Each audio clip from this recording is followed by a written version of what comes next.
بكت عيني بكت عيني بكت عيني على ذنبي وما لاقيت من كربي فيا ذلي ويا خجلي إذا ما قال لي ربي أما استحييته تعصيني ولا تخشى من العتب. Brothers and sisters, today the khatira will be a very heavy and deep one. I ask your indulgence, but it is a topic that is, despite its sensitivity, needs to be raised. Yesterday I had a couple that come to me. I have office hours in the masjid. I have a couple that came to me, our own community, and I have permission to give their story without too many details in order that we benefit from this. The issue that they had was that their adult daughter, late 20s, working career, has decided to marry a non-Muslim. Not even just a Christian, but actually an atheist. And she is adamant, and she's going to go ahead with this. The parents, they are our community members. They are coming to me saying, what do we do now? Do we attend the wedding? When children are born, what's going to happen? How much do we boycott? Or do we even boycott? We have tried, we have done. She is adamant, and she's going ahead with it. Long story short, there's not much to be specific case. The point I'm raising for all of us here, it's a very difficult topic, it's a taboo topic, but every imam and sheikh will tell you this topic is now becoming more and more common.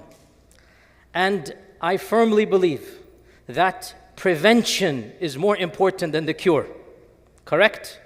Preventing this from happening is far more important than people knocking on my door saying, my daughter is getting married to a non-Muslim, what do I do now? How can we prevent when we're not even raising awareness? So I apologize if you find this topic too difficult, but it doesn't change the reality that we are facing as a community and the crises that is taking place across this country. More and more of this phenomenon is taking place. And I hope, inshaAllah ta'ala, that by simply addressing it and sharing my thoughts, and they are not foolproof, but at least to begin the conversation, I hope that it has a trickle-down effect, that we begin to discuss this. And I'm trying to, inshallah, give some solutions, and you also think about them and come back to me with other solutions.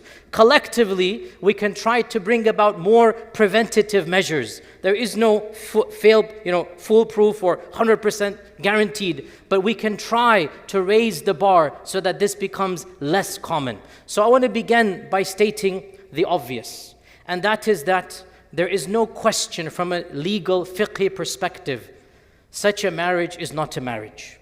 There's just no room for reinterpretation. There is unanimous consensus amongst all the scholars of Islam and all the law madhabs that exist, that when it comes to nikah, a Muslim lady must marry a Muslim man.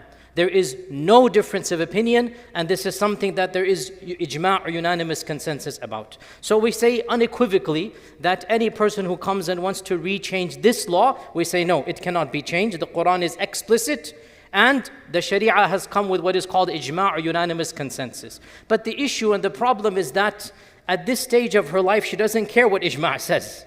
She's not interested in Islamic law. She's made an emotional decision, and she is going to go ahead with it. So now the parents are asking from an Islamic perspective, what do they do?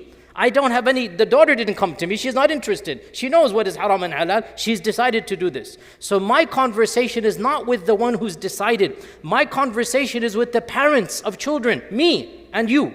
Let's have this conversation now so that inshallah, may Allah protect our families, your families, all of our families from ever having to face this crisis. And honestly, it has been troubling my mind since yesterday, the state of the mother that came, the emotional distress she was in, the trauma. I don't even know how to describe it to you. And by the way, and again for the record, these are practicing members of our community. She was raised in a practicing household. She was praying 5 times a day, fasting Ramadan.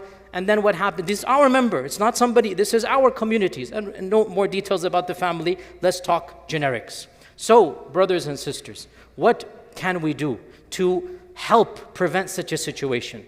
First and foremost, as we said, raise awareness. Shoving our heads in the sand, ignoring this reality is not going to make the situation go away. We have to confront this issue as a community, and then especially within our families. And this means, parents, that we need to understand the importance of instilling Islamic values in our children's lives. If you do not act as a good Muslim role model to your own son and daughter, if you do not raise them to love Allah and His Messenger, then there are going to be repercussions to this.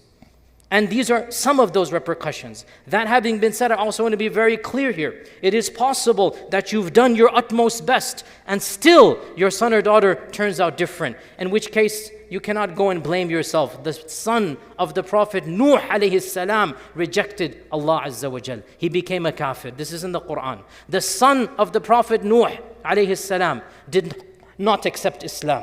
Are we going to blame the tarbiyah of Nuh alayhi salam? You do the utmost.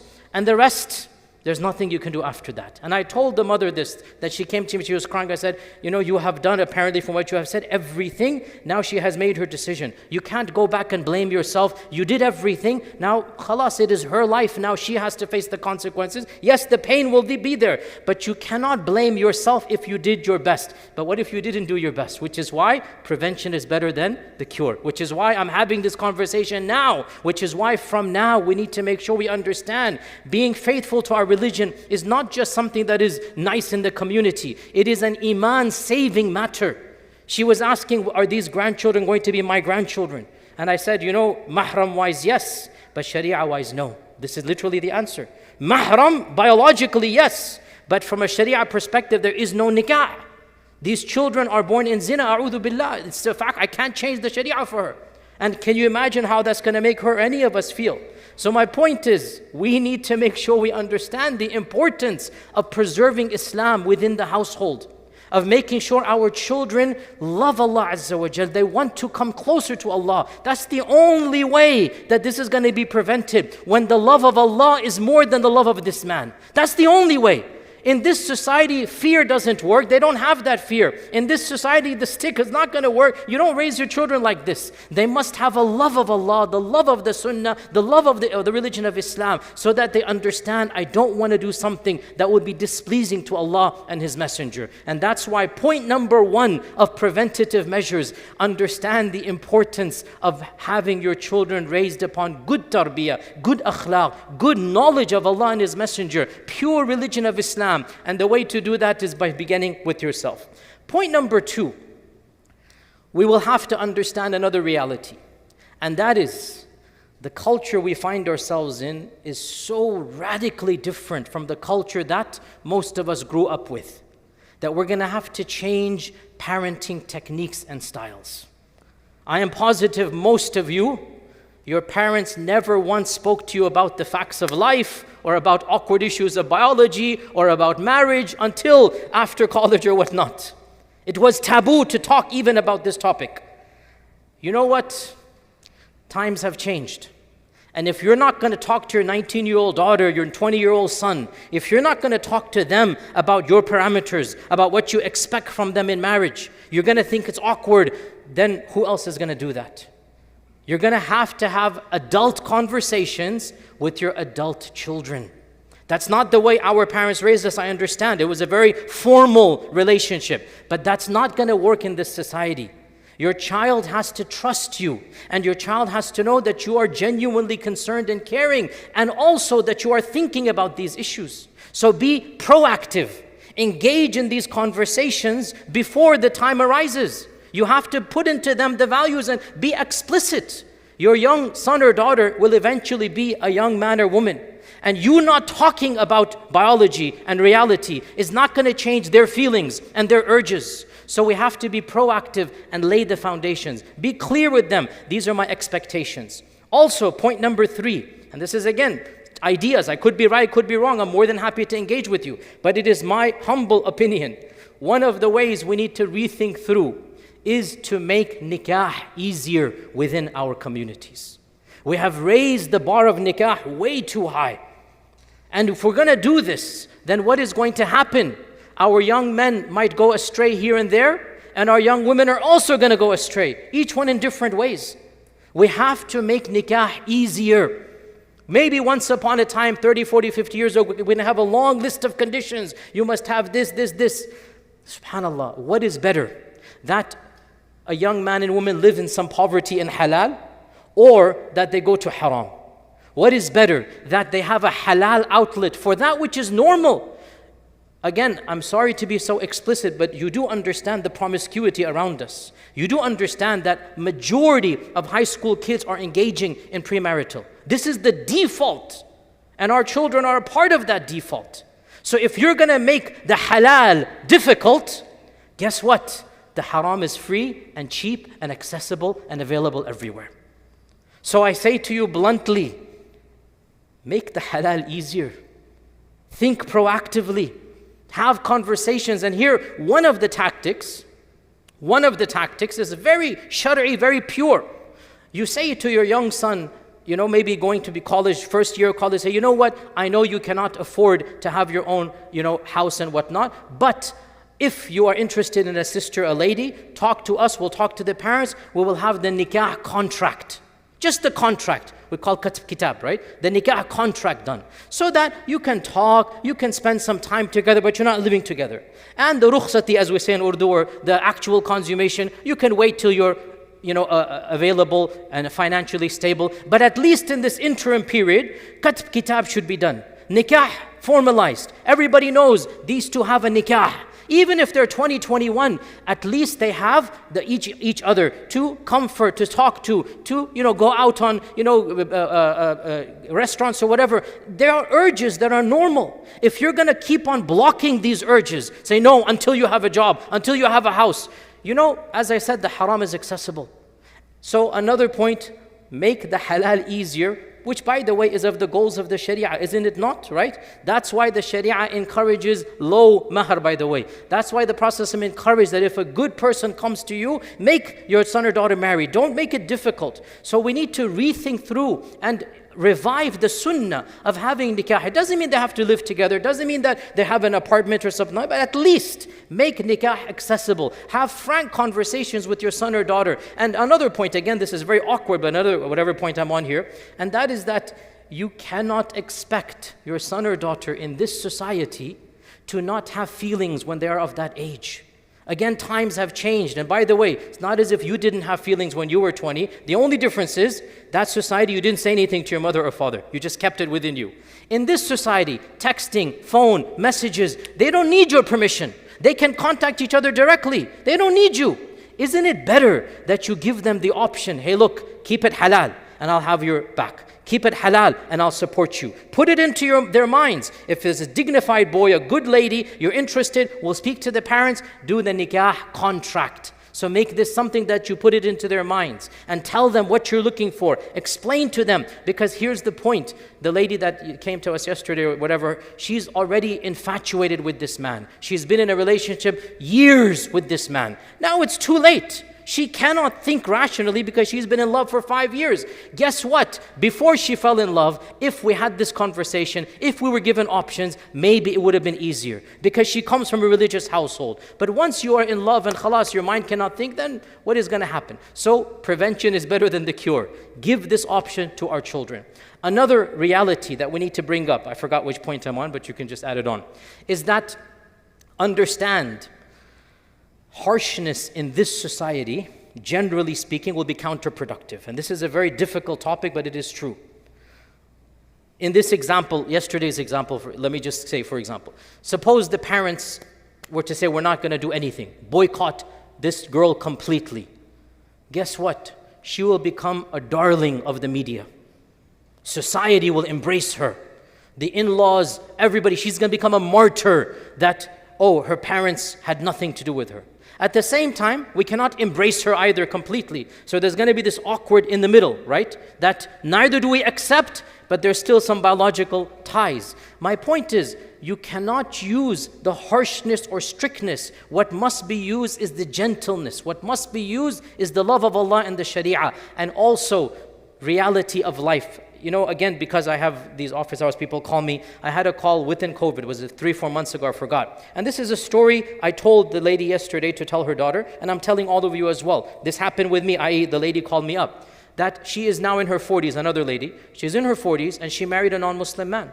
And she said at the time, I knew it was haram, but I thought, you know what, he's letting me be a Muslim and, khalas, I don't have a husband, this is better than, she thought better than nothing. So she got married.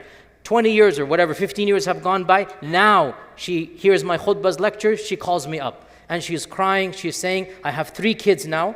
My life is established with this man, but my conscience is killing me. I don't want to meet Allah Azza wa Jal having lived a whole life of sin. My children were conceived out of nikah. What do I do now? I said, what can I do to you now? You come to me after 15 years. But anyway, my point is, these types of stories, and I said to this lady yesterday, go tell your daughter, she's only thinking about today. She's not thinking about 10 years, 20 years, 30 years. Our young men and women need to be told bluntly the language that love is not permanent. It sounds very unromantic, very un-Hollywood, but it is a fact. The first time you fall in love, they need to hear it from people experienced, is not going to be your last time. You think it's your one and only. You think you're Romeo and Juliet. You think nobody can live without your loved one. In reality, you can and you will live after your first crush if life goes on. At that stage, you're so narrow-minded you don't understand. We need to tell our teenagers the reality of love. Marriage is more than just temporary feelings of love. Marriage is compatibility. I said to the lady yesterday, and I told her to tell her daughter, what are you going to do? He's letting you pray 5 times a day. Okay, fine. What are you going to do when your daughter wants to pray and you go to wake her up for Fajr? He's going to say, are you waking up my 13-year-old at 5 a.m.? No. When your daughter wants to fast, when your daughter wants to wear the hijab, will your husband allow that at that stage? You have to think 10, 15 years ahead. You cannot make an emotional decision just because you're in love with the man. Love does not last a lifetime the way that you feel it when you're in a new relationship. We need to be blunt about this false myth of love. Love in a real marriage is more than lust. It is more than infatuation, and it is based upon compatibility. And therefore, my next point, very politically awkward. The young kids are going to be very angry at me. But I need to say this. Arranged marriages did have a big benefit to them. I'm sorry to say this, teenagers, but in fact, arranged marriages did have a lot of benefit. And so don't be averse to the idea. Parents, be proactive. If your son is 21 years old, he might not be having a job, but guess what? Biologically, he's a full man. Whether you want to admit it or not, he has desires. Nothing wrong with that. He wants to be married. He wants to have a wife. Guess what? Offer him, this is a good family. They have a good daughter. Are you interested? It might not be fully arranged, like prod, go meet a few times in family. But still, you get my point. Be proactive rather than just be passive. It's to your advantage that you think long term. It's to your advantage that you are a little bit premature rather than have to worry about this consequence. And also, by the way, I have a very clear fiqh principle, and this is also not popular. A lot of my critics, they accuse me, you're too soft, you're too liberal. Wallahi, it's not about liberal, it's about the goals of the sharia. Sometimes the fatwas I have are stricter, sometimes they're lax. It's not about strict and lax, it's about the goals of the sharia. Do you know my fatwa about a Muslim man marrying a Christian and Jewish lady? I think it's not allowed in this land. I think it's only allowed in Darul Islam. This is my fatwa based upon my understanding of maqasid al-sharia. Ibn Abbas had the same fatwa, that the concession for a Muslim man, it only applies when the society is Muslim. When the society is not Muslim, we don't have this concession. Therefore, we should tell our young men, we are not allowing you to marry outside of our faith. This is the fatwa I give, and I have never to this day conducted a nikah between a Muslim man and a non-Muslim lady. I don't think it is allowed, but I know it's a minority view. Khair, it is a stricter view that I hold, but I don't think it is allowed. And we need to tell all of our young men and women, marry within the faith. We have but one condition, good akhlaq, well, 2 conditions, good akhlaq, good iman. 2 conditions. Actually, they're the same thing. Whatever the ethnicity, and by the way, it's another point, brothers and sisters, parents, get rid of your jahiliyyah. Wallahi, get rid of your jahiliyyah. For your son or daughter to marry a righteous Muslimah of any ethnicity is 1,000,000,000 times better, infinitely better, than for you to put a long list of my tribe and my village and whatnot. Forget this. You want good akhlaq and good iman, that's it.